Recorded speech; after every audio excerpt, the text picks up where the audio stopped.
नमस्कार सांग मैंने मु दिवस आपण मानक स्वागत करुच्ची एग्रीकल्चर ओडिशा यूट्यूब चैनल माध्यम बर्तमान देखिपे मु अच्छी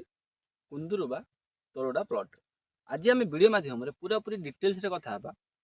कुंदुरी चाष आम केमी करवा केबे करवा लगेबार सठिक टाइम कौन कौन आम चारा लगेबा ना डंक लगेबा पूरा पूरी आज आम वीडियो माध्यम पूरा पूरी डिटेल्स रे कथा कुंदुरी चाष आम केमी कर संपूर्ण विवरणी वीडियो को प्रथम शेष पर्यंत देखुता जदि एग्रीकल्चर ओडिशा को सब्सक्राइब करना सब्सक्राइब करी पाखरे थिबा बेल आइकन को प्रेस करन कारण एमितिका नुआ नुआ नॉलेजफुल वीडियो आपण प्रथमे देखि पारि देरी न करी जिबा हमें टॉपिक ऊपर प्रथमे हमें कथा हबा कुंदुरु चाष केउ प्लॉट बा केउ जमी रे होइते देखंतु प्रथमे आपण ध्यान देबाक पड़िबो कुंदुरु चाष सब प्रकार जमी रे कुंदुरु चाष करि परिबा सेही जमी रो बा से माटी रो पीएच होउची 6 रु 7 थिबा दरकार पीएच मान होउची पावर हाइड्रोजेन माटी केमिति हेबा दरकार सब प्रकार माटी रे आपण चाष करि परिबे आपण टिके ध्यान देबाक पड़िबो वर्षा हेले सेही माटी रे पानी जमी करी रहनु एमिति जमी रे आपण कुंदुरु चाष करि परिबे या पर हम कथा हबा केउ कुंदुरु आमे चाष करिबा मुख्यतः मार्केट रे तीन प्रकार रो कुंदुरु आसी थाए जेमिति कि गोटेला लंबा आ गोटेला टिके कम साइज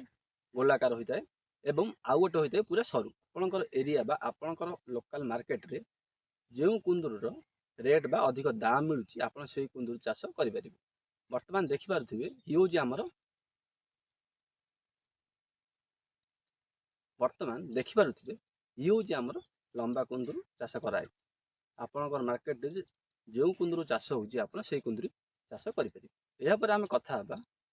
कुंदुरु चाष पय हम जमी बा लैंड प्रिपरेशन केमिति करि देखन प्रथमे हम कोन करिबे गोटे रु दुई थर पूरा पूरी प्लाव रे चाष करिबे एहा पर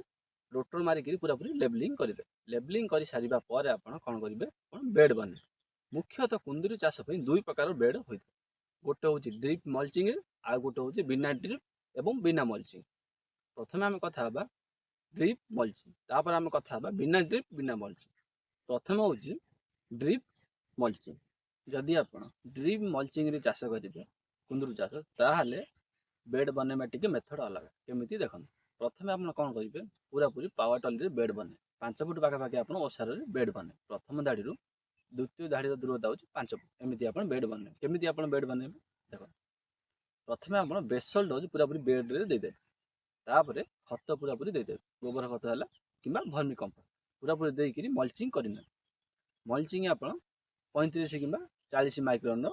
पकड़े कारण ये पूरा पाखापाखि आप वर्ष रु 2 वर्ष पाखापाखि कुंदुरु चाष रही आप अधिक चलैवाक चाहते 3 वर्ष पाखापाखि कि 4 वर्ष हो मल्चिंग दे सारा पर आप कौन करेंगे 5 बाय 5 रे होल ने धाड़ी को धाड़ी 5 फुट प्लांट रो दूरता हूँ 5 फुट पाखापाखि आप गोटे फुट पाखापाखि होल ने होल नहीं सारा पर आप कौन करेंगे कुंदुरु नर्सरी आनी थे नर्सरी मेन फील्ड रे पोतीदेवे जदि आप नर्सरी केमिति करेंगे जानी ना ताहले आमर चैनल रे अपलोड हो जाए वीडियो आपन जाई देखि परिबे नर्सरी को पोती ने पोती सारिबा पर वर्तमान आपनकर कुंदुरु ट्रांसप्लांट हो गला ये है ड्रिप मल्चिंग या पर हम कथा बा बिना ड्रिप मल्चिंग आपन केमिति कुंदुरु चारा ट्रांसप्लांट करेंगे देखंतु प्रथम होची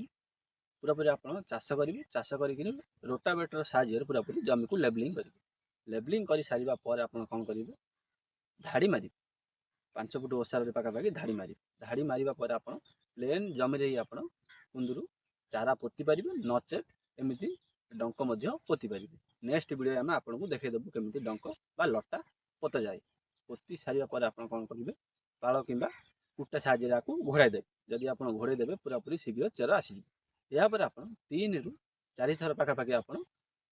मंदा पानी देदेवे दे सारा पर जितेबाला आपंकर गजा बाहरी जी आप कौन करेंगे से ही पाल कुटा को काढ़ी सारा पर आप कौन करेंगे देखो एसएसपी ने एकर पाखापाखि आप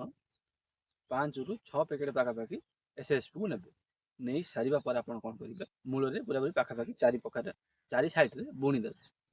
बुणी सारा पर आप कौन करेंगे एसएसपी की बुणिले तापर आप गोबर गत को पूरा पूरी प्लांट रो चारि पाखरे बुणी देवे बुणी सारा पर आप बेड बने पावर टली आप बेड बन पारे नचेत मेनुआल हाथ में बेड बने बेड हो सारा पर आप जल सेचन बा पानी मड़ेदेवे वर्तमान एवं आम कथा कुंदुरु चाष आम केमी करवा लैंड प्रिपेरेसन आरंभ करी नर्सरी लगेवा पर्यंत ନେକ୍ସଟ ଭିଡ଼ିଓରେ ଆମେ ଦେଖେଇବୁ ନର୍ସରୀ କେମିତି ଲଗାଯାଏ ଏବଂ ବେଡ୍ ମଞ୍ଚା କେମିତି ବନାଯାଏ ପୁରାପୁରି ଡିଟେଲ୍ସରେ ଆପଣଙ୍କୁ କହିବୁ। ଏହାପରେ ଆସୁଛି କ'ଣ ଦେଖନ୍ତୁ, ଆପଣଙ୍କର କୁନ୍ଦୁରି ପ୍ଲାଣ୍ଟ ଗଜା ବାହାରିଗଲା। ଗଜା ବାହାରିବା ପରେ ଆପଣ କ'ଣ କରିବେ, ଏମିତି ଖୁଣ୍ଟି ପୋତି ଏମିତି ନେଟ୍ ଉପରେ ଟାଣିବେ। ଯଦି ଆପଣ କେମିତି ଏ ନେଟ୍କୁ ବିଛାଯାଏ ଆପଣ ଜାଣିନାହାନ୍ତି, ତାହେଲେ ଆମର ଚ୍ୟାନେଲରେ ଭିଡ଼ିଓ ଅପଲୋଡ଼ ହୋଇଯାଏ, ଆପଣ ଯାଇ ଦେଖିପାରିବେ। ନେଟ୍ ପୁରାପୁରି ମଞ୍ଚା ବନେଇ ଦେବେ। ମଞ୍ଚା ବନେଇବା ପରେ ଆପଣ କ'ଣ କରିବେ, ଏମିତି ସପୋର୍ଟ ନେବେ এই ଡଙ୍କକୁ ଉପରକୁ ଯିବା ପାଇଁ। ଯଦି ଆପଣ ସପୋର୍ଟ ଦେବେ ପୁରାପୁରି ଖୁବ୍ ଶୀଘ୍ର ଉପରକୁ ଚାଲିଯିବେ। 60ରୁ 70 ଦିନ ପରେ ଆପଣଙ୍କର ଅମଳ ଆସିଯିବ। ଯଦି ଆପଣ ସଠିକ୍ ଟାଇମ୍ରେ ସଠିକ୍ ପୋକକୁ ନିୟନ୍ତ୍ରଣ କରିବେ ଏବଂ ସାର ଅନୁସାରେ ନିୟନ୍ତ୍ରଣ କରିବେ, ଗୋଟେ ଏକରରେ ପାଖାପାଖି ଆପଣଙ୍କୁ 20ରୁ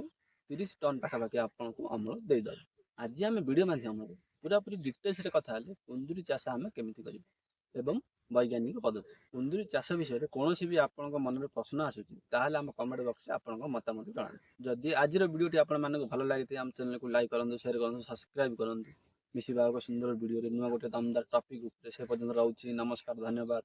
ଜୟ ଯବାନ, ଜୟ କିଷାନ।